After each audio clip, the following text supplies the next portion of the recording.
મારું નામ જસ્મીનભાઈ રામાણી, જસ્મીનભાઈ પ્રવીણભાઈ રામાણી. હું રાજકોટનો રહેવાસી છું અને મારા સાસુ સમજુબેન જેરામભાઈ ખૂટની વાડી હળમતિયા ગોલીડા ગામે આવેલી છે. તેના સંદર્ભમાં એક ફરિયાદ કરવાની છે.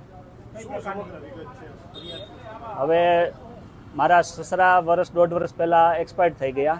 તે આ બધું વાડીનું હેન્ડલિંગ કરતા હતા, બરાબર. તો તેની હયાતીમાં ઘણા વર્ષો થયા. અમારા સેઢા પાડોશી છે કે જે પ્રેમજીભાઈ સાવલિયા અને ઘનશ્યામભાઈ ડોબરિયાની વાડી આવેલી છે, એ અમારા સેઢા પાડોશી છે. તો તે ઘણા વર્ષો થયા નોટિસ મોકલી અને મારા સસરા એમનો જવાબ આપતા હતા કે ભાઈ તમે સરકારી ખરાબામાં દબાણ કરેલ છે અને એ દબાણ હટાવી અને પ્રેમજીભાઈને અને આ ઘનશ્યામભાઈને રસ્તો ત્યાંથી કાઢવો હતો સેલામાંથી.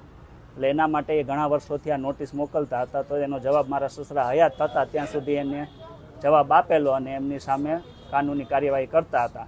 પણ છેલ્લા 1-1.5 વર્ષથી આ એ હયાત નથી.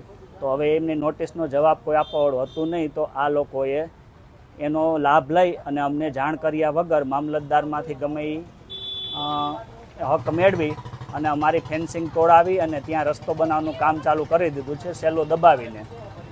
હવે સહેલું એટલું પહોળું નથી કે ત્યાં રસ્તો નીકળવા માટેની જગ્યા થાય, બરાબર. અમારું આ સેલામાં છે ને પ્રધાનમંત્રી સિંચાઈ યોજનાના 5 ચેકડેમ ગયા વર્ષે બનાવેલા છે, બરાબર. એ સરકારે જ અમને ચેકડેમ બનાવી લીધા છે કે આજુબાજુની વાડીવાળાને એમાંથી તળ સાજા થાય એ માટે પાણી મળતું રહે. હવે અમુક જગ્યાએ ફેન્સિંગ અમારી માપણી કરાવતા બરાબર કાયદેસર હતું, એના કરતાં પણ અમને વધુ જગ્યા મળેલી.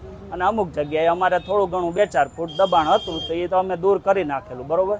પણ આ લોકોને રસ્તો પૂરો કરવા માટે જગ્યા ન મળી એટલે એ લોકોએ સેલામાં દબાણ કરી અને સેલામાં 8-10 ફૂટનું ભરતી ભરી ચેકડેમ ઉપરના પાડા ઉપર રસ્તો બનાવ્યો છે. એને લીધે હવે ચેકડેમ પણ અડધા ડૂબી ગયા છે અને સેલું સાવ નાનું થઈ ગયું છે. હા, ના એટલે આમાં તો શું હોય કે ભાઈ ખેતરની ફેન્સિંગ હોય પરફેક્ટ કાંઈ 1.5-પોણો ફૂટની જગ્યામાં ન કરેલી હોય, બરાબર. પાળા કરેલા હોય તો ક્યાંક 1.5-2 ફૂટ વધારે આવતું ઓછું આવતું હોય. પણ ટૂંકમાં એવું કોઈ દબાણ હતું જ નહીં આપણે સરકારી જમીનમાં કે એને લીધે કોઈને નુકસાન થાય કે કોઈને ચાલવામાં પ્રશ્ન થાય. વસ્તુ એ હતી કે ત્યાં રસ્તો થઈ શકે એવી જગ્યા જ નથી, બરાબર. એ લોકોને રસ્તો પાછળના ગામમાંથી આપેલો જ છે, પણ પાછળના ગામમાંથી ગમે સંજોગોમાં એમને અનુકૂળતા ન આવતી હોવાથી એ લોકોએ આગળ રસ્તા માટે માંગણી કરેલી.